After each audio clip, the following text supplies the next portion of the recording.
Wewe muri ndahabera ndabizi ko akaboko kawe kazima ariko kafasha amabere y'umugore wawe uri kuyakanda, uyakanda ari kukubwira ngo ndashaka amafaranga kugira ngo njye kwiga kaminuza. Ubwo urabizi ko ibyo bintu wabikoze wirene, urabizi ko akaboko ka k'iburyo kazima kakanze amabere y'umugore wawe akamuviramo kanseri mpaka apfuye. Nese uri bukomeze kugenda wangiza abantu mani, buri muntu wese uri umwangiza urumva bibuze kuba byagenda bite? Cyangwa ko wenda abantu bakwihorera ukeka ko wenda ari uko bagutiye cyangwa se hari ikindi kigomba kuza kuba cyabo. Ngira nawe kuri ino nshuro niba ubikunda uze kumpamagara, kuko bitari ibyo rwose. Impa ndakugira content n'inshaka mugire content umwaka wose. Gukozana ikosa nakoze ntabwo nibwo ngiye kurikora. Wamuje gukoresha amafoto yawe, ngiye kujya gukoresha no mu buryo buteye noneho ubwoba kurenza uko nakoresha amafoto yawe wowe Irene. Kandi buri wese azajya areba amenye ko ari Irene wakozwe, nuna reportinga ntabwo bizakunda. Uzavuga se ko ari wowe, kandi uzakureba azabona ko ari wowe Irene. Hano ngo turanagira no ku bintu bijyanye no gusambanya umugore wa Idrissa, wenda ngo ntabwo turabigeraho. Ni nyuma yuko uwitwa Bosco Empire amaze guhunga igihugu, avuga ko ahunze agakundi cyangwa se ahunze ubugome bw'uwitwa Irene Murindahabi.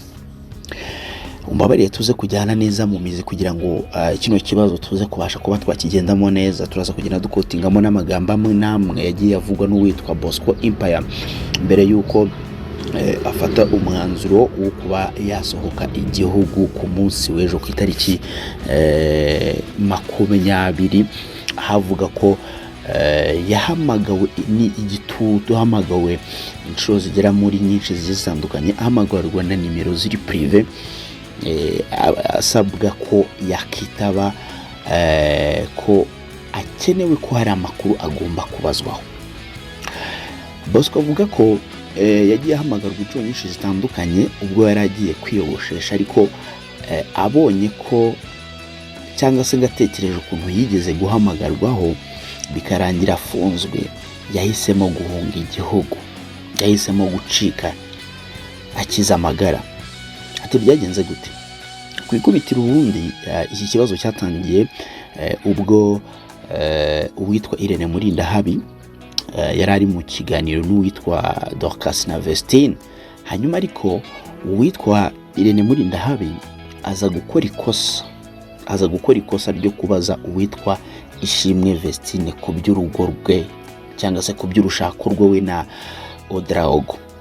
Ibi byaje gutuma hazamuka umwuka utari mwiza, kuko urumva ndeka ninshaka mbivuge muri ubu buryo, uwitwa Vestine yaje kwivamo nkuko cause Vestine ntago ari umuntu mukuru cyane, n'umwana, reka mbivuge muri iyo sense, n'umwana.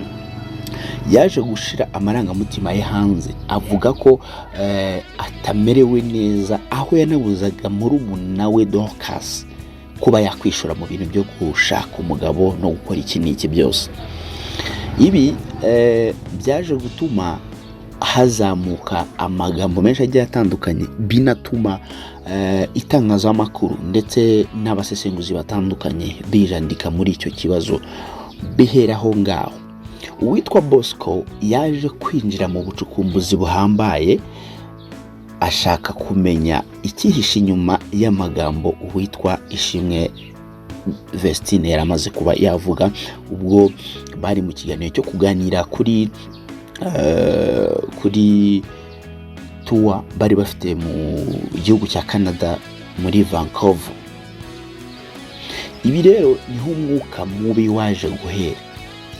Ibi byaje gutuma uwitwa Bosco avuga na kari murori, kuko byaje kurangira avuze amagambo menshi, avuga uko Irene yamugaye ukuboko, avuga ukuntu ngo Irene ari wo wiyiciye umugore we witwaga Rosine, ndetse anavuga ko afite n'amavideo yuko uwitwa Irene Murindahabi ajya aryamana na Ishimwe Vestine. Akavuga ko ari Irene wasenye urugo rwa Odraogo ndetse na Ishimwe Vestine. Aho niho tugiye kuza twahera.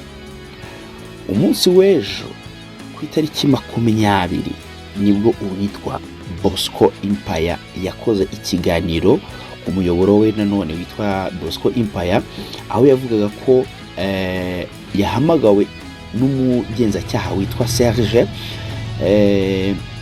ariko bikaba ataje kubyakira neza ko yahise apanga gusohoka igihugu kubera ko akomeje kuba ngamirwa no gushaka gusibirwa cano ye binyuze kuri Irene Murindahabi.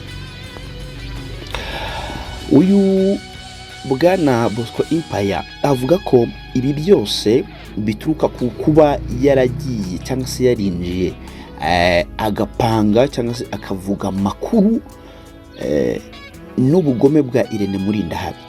Ati ngiye navuze amakuru ndetse ndacukumbura nsanga uwitwa Irene Murindahabi afite ubugome bwinshi. Ati kandi ubwo bugome aho buturuka, ati buturuka ku bumuga yatewe ubwo yari umwana. Ati kuko Irene avuga ko Bosco Empire avuga ko Irene yavutse ari umwana muzima, tinakurira kuboko kwari kuzima ariko aza kumugarira ku bitaro bya Muhima. Ati niho ubugome abukomora. Ati ariko ntiyibaza ukuntu ubwo bugome yabutura abandi. Ati Bosco Empire akomeza avuga ati ngewe sinumva ukuntu uwitwa Irene Murindahabi afata bari abapeti akabakoresha ikiganiro hanyuma twakotinga ibyo bavuze kikaba ikibazo.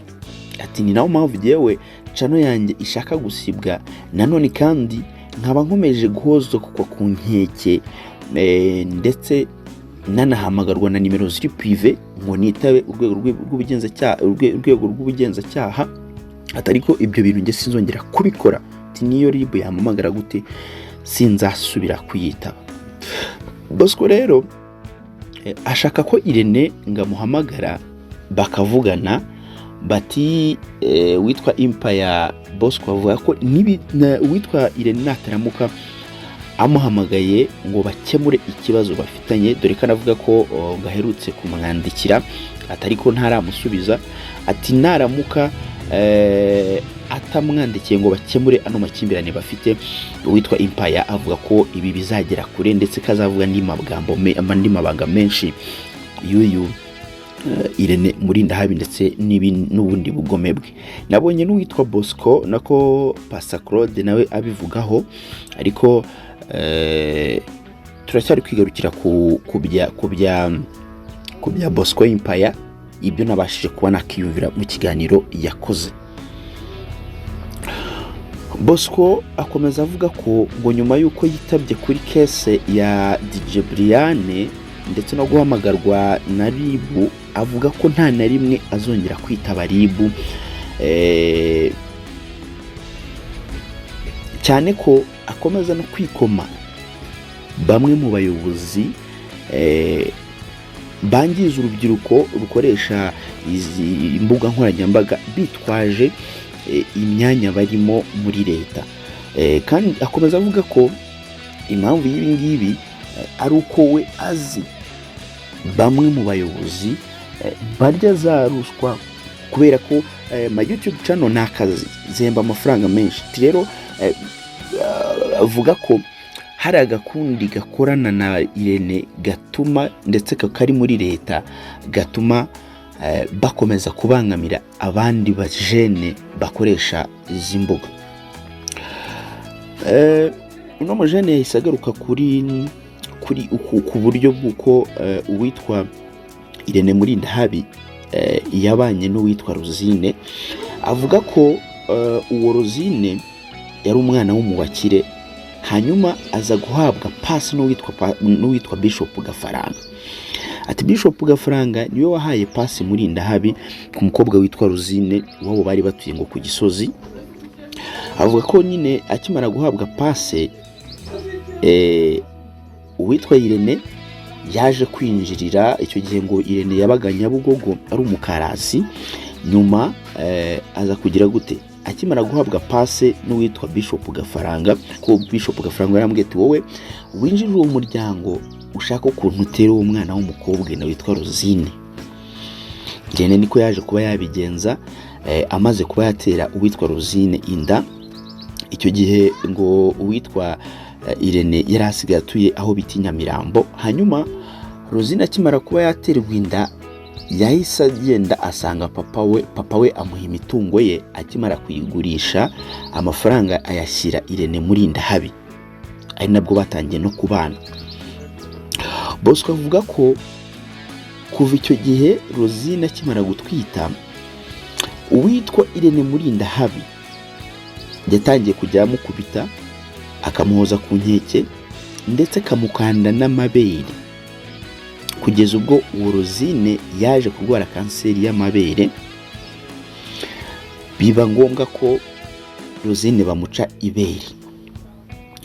Rosine bamuciye ibere kubera kanseri. Uwitwa Irene yahise yirukana uwitwa Rosine, biza no kurangira uwitwa Rosine yitabye Imana. Mu kwitaba Imana ngo uwitwa Irene Murindahabi nta hantu na hamwe yigeze apusinga ko yagize ibyago cyangwa se ko yabuze uwitwa Rosine umugore we. Uwitwa Bosco akomeza avuga ko afite amakuru y'ukuntu Irene Murindahabi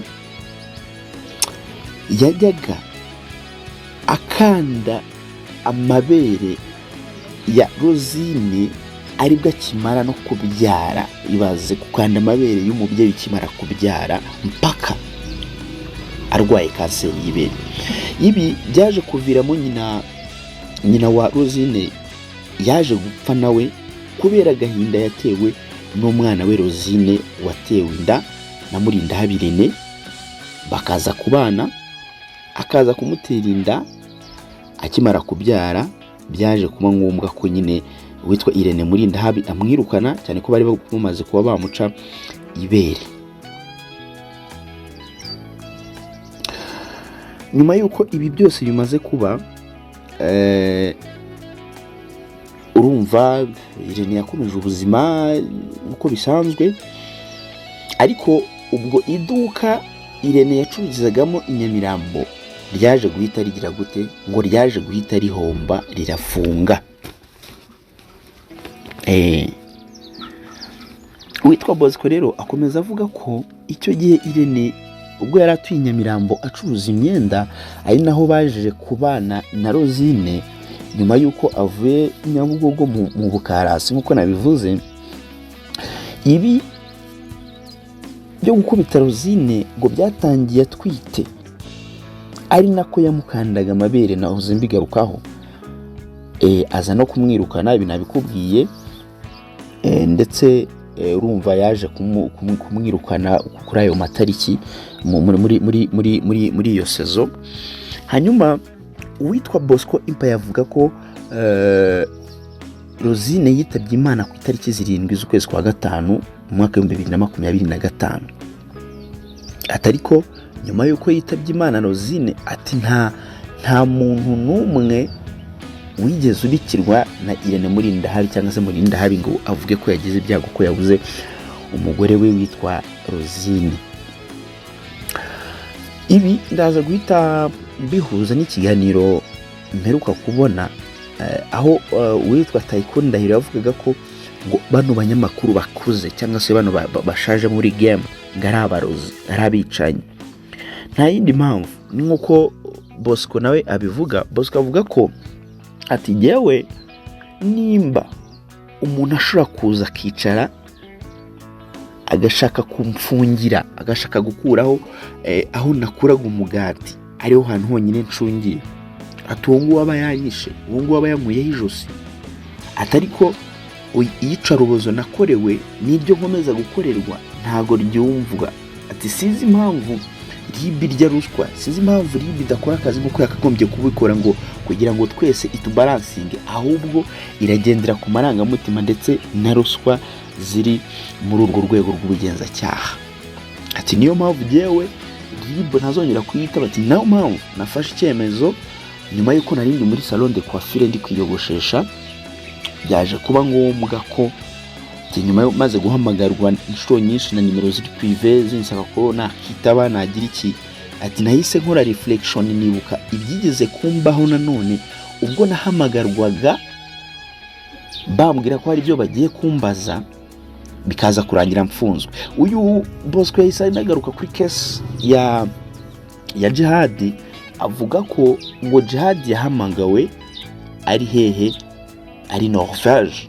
Ati nyamuneka ngwino ku rwego rw'ubugenzacyaha RIB turagushaka, there is something that we want to ask you. Biraho nyine to umujene Djihad ngava mu rugo azi ko nta kibazo na kimwe ari ukubazwa, agahita yisubirira hehe, agahita yisubirira mu kazi.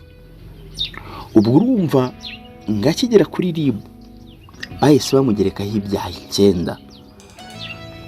9 bahita banamusigarana.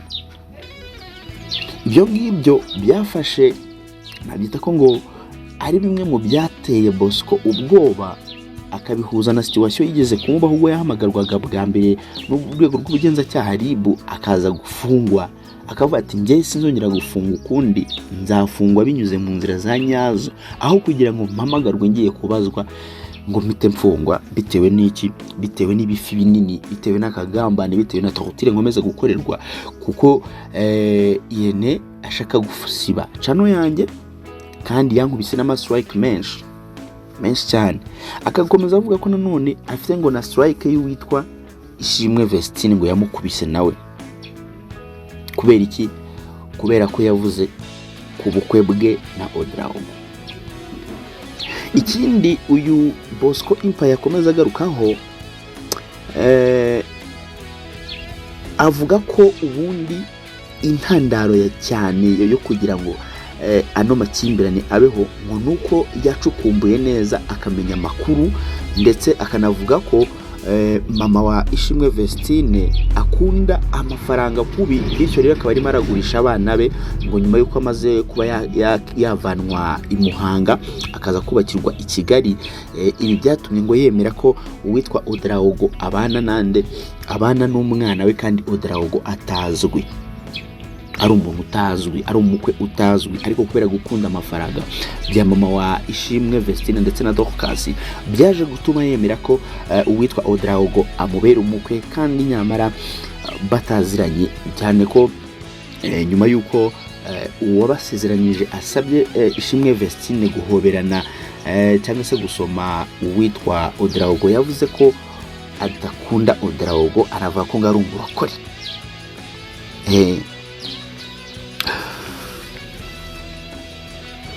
Gusa ariko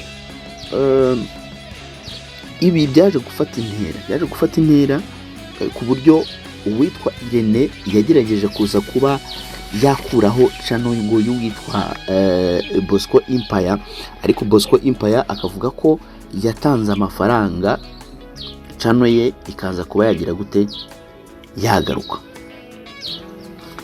None turibaza none niba Irene akomeza kugaruka mu majwi y'abantu batandukanye, cyane ko uwitwa Pastor Claude nawe yiteretse aravuga ati jewe mbona amakosa yose ari aya Irene Murindahabi, ndetse akaba akomeje no gukora torture cyangwa se kwangiza bamwe mu banyamakuru bato, yicecekeye yitwaje izina afite. Uwitwa Bosco avuga ko asobanura ko hari bamwe mu bayobozi bashaka kwinjirira izi channel, izi YouTube channel, kuko ari zihemba amafaranga menshi kugira ngo bashoremo imigabane yabo abari bo bazikoresha. Bosco avuga ko hari n'abantu benshi bakomeye bashaka izi channel zabo, atari yo mpamvu rero yahisemo kuba yakiza amagara before yuko hagira ikintu gishobora kumubaho kitaraza kuba cyiza cyane.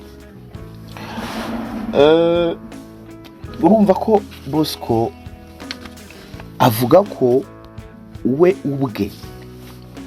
ubwe yapanze kuba yazakorana ikiganiro n'uwitwa Odraogo akamuhostinga kuri channel yitwa Bosco Empire, akaza kuvuga agahinda ke yatewe n'uwitwa Irene Murindahabi, ko ngo afite amakuru yuko uwitwa Ishimwe Vestine aryamana n'uwitwa Irene Murindahabi. Ibi rero nyuma yuko uwitwa Irene Murindahabi abimenye, yahise atanga ubwo nabyita ko ari ikirego mu bwiru, bituma noneho uwitwa Bosco hamagarwa mu guhamagarwa rero ahita afata decision yo kugira gute yo kuva mu gihugu, cyane ko avuga ko yari ari muri salo arimo ariyogoshesha, ariko akimara kubona calls nyinshi zitandukanye yahise ahitamo kuba yava mu gihugu agakiza amagara.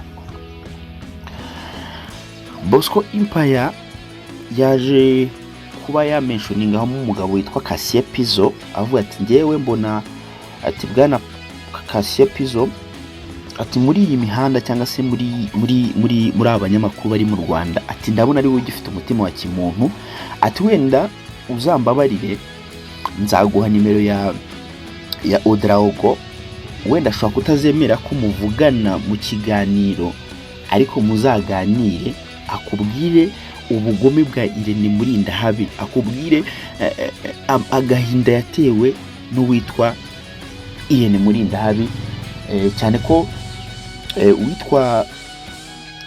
witwa Bosco Empire akomeza ashinja uwitwa Irene ubugome bwinshi, ubugome bwimbitse, harimo gushaka kumusibira cano, harimo gufata ibiganiro yaganiriye na Dorcas ndetse na Vestine byo ku buzima bwabo bwite we akabicuruza, ariko hagira undi muntu ubivugaho agakubita strikes cyangwa se bikaba ngombwa ko asibirwa cano ye.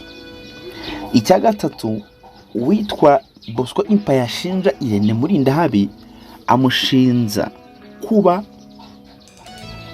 aryamana na Ishimwe Vestine, akaba ari nayo ntandaro yo kuba yarashatse kuba yasenye cyangwa se yarashenye urugo rwa Ishimwe Vestine. Ibyo nibyo bintu bigera nko muri bitatu uwitwa Bosco Empire akomeza agarukaho, avuga ko ari byo bishobora kuba bituma cyangwa se bituma uwitwa Irene Murindahabi akomeza kumugendaho, ashaka ko ngo cano yiwe yitwa Bosco Empire iba yavaho kuri YouTube. Hanyuma nakomeje kugenda nkurikirana iby'iyi nkuru, mbona biraza kuba binini cyane, kuko uwitwa Bosco anavuga ko ati ni uwitwa Irene Murindahabi nitushe egare jour, ati ni natampamagara ngo dukemure kino kibazo dufitanye, ngo dukemura no makimbirane dufitanye, kugira ngo ati cyane ko Irene Murindahabi yavuze ko adashaka kuzongera kubona ifoto ye kuri thumbnail zanjye, ati noneho ngiye kujya nyakoresha no mu bintu biteye ubwoba, ngiye kujya nkoresha amafoto yawe bwana Irene mu bintu biteye ubwoba. Bosco Empire yavuga ukuvuga ngo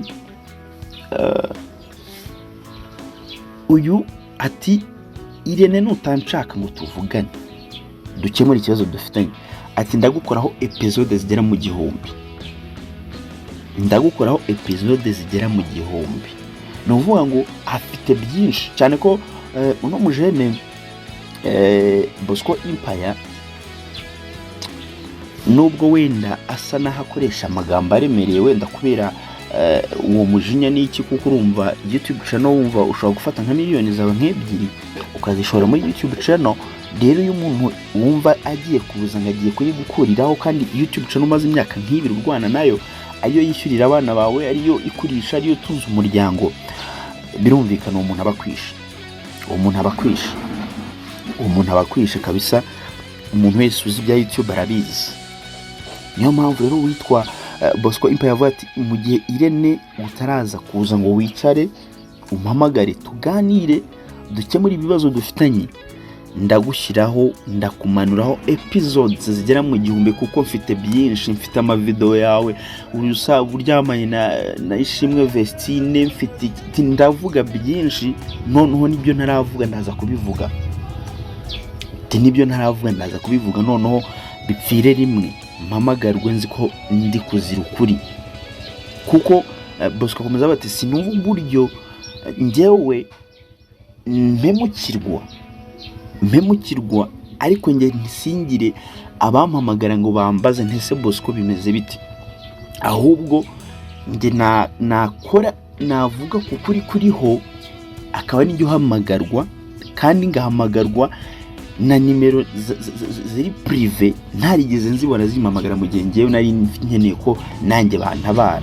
Ati niyo mpamvu rero nta miyaga ndaza kuba nashyiramo witwa Irene Murindahabi, nta miyaga ndaza kuba namuha cyangwa se nta gahenge ndaza kuba namuha mu gihe atarampamagara ngo tuze kuba twakemura ikibazo dufitanye. So ngayo nguko byifashe kwa Irene Murindahabi ndetse no witwa Bosco Empire. Nkubwira ko uwitwa Bosco Murindahabi we nako Bosco Empire yamaze kuba yava mu gihugu nk'uko yabyitangarije, avuga ko yabanje kuba akirije amagara ye, avuga ko nta n'umunsi wa rimwe urwego rw'ubugenzacyaha RIB ruzajya rwongera kumuhamagara ngo arwitabe, ngo kubera ko yabonye ko ibyo bakora bitari iby'ubunyamwuga ahubwo ari ukurenganya bamwe mu banyamakuru bakiri bato. So iyi ni inkuru ya mbere dukoze kuri iki kiganiro. Nanone kandi natwe ubwo ibyo turaza gukomeza kugenda tumenya kuri ino nkuru y'uko Bosco Empire yakomeje kuza avuga ibya Irene, natwe turagenda tubigusesengurira gake gake tubikugezaho pole pole kugira ngo tubashe kuba twakomeza kugenda tubana, ari nako dukomeza kugenda duhuza ibya Irene ndetse n'ibya Bosco, hanyuma tuzarebere hamwe nti ese ninde uri mukuri, ni Irene cyangwa n'uwitwa Bosco Empire. So reka nkwifuze gukomeza kugira ibihe byiza cyane, ari nako nkwifuza gukomeza kugira imyiteguro myiza ya Noheli, ndetse wowe ugifite ubuzima reka nkwifuze kuzagira umwaka mwiza wa 2025 wa 2026 plutôt, hanyuma Imana izaguheremo ibyiza byose wifuza. So reka nkwifuze komeza kugira ibihe byiza cyane, ngusaba gukora subscribe, like na share kuri Msafi TV, hanyuma ntukajya wibagirwa no gukanda ku nzogera kugira ngo tujye tubasha kubana mu biganiro byinshi ndi gutegurira hano kuri Msafi TV. Ari nako ngusaba kuba wajya sharinga ibiganiro ugashyira kuri status yawe, ugashyira kugira ngo n'abandi babashe kuba babibona, bamenye niki kiri kuvugwa mu myidagaduro, niki kiri kuvugwa muri politike, niki kiri kuvugwa muri cinema, niki kiri kuvugwa muri show business entertainment yo mu Rwanda, kugira ngo ibintu bikomeze kuba byagenda neza cyane. So nje nkuko bisanzwe komi ayo Safi Tiger, reka nkwifuze kumeza kugira ibihe byiza cyane.